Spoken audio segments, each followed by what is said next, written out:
আজকে দাদার কাছ থেকে কি করে বনসাই করতে হয় সেটা আমরা শিখে নেব। তো শুরুতেই এই গাছটির সমস্ত পাতাগুলোকে আগে ক্লোন করে নেব, যাতে করে আমরা বুঝতে পারি যে কোন ডালটা কিভাবে শেপ দিতে পারবো। ঠিক আছে, তো চলো আগে পাতাগুলো কেটে নিই। সমস্ত পাতাগুলোকে আগে কেটে নিলাম। তো এবার এই টপ থেকে গাছটিকে বার করে নেব, মাটিগুলোকে ছাড়িয়ে নেবো। ঠিক আছে,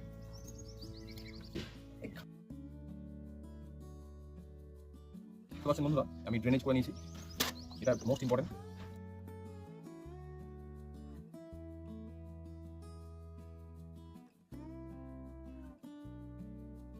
এবার ওয়ারিং করে নেব। আপনারা সবসময় এরকম অ্যালুমিনিয়ামের তার ব্যবহার করবেন, লোহার তার ব্যবহার করবেন না, তাতে গাছের ক্ষতি হতে পারে জং এসে যাওয়ার কারণে।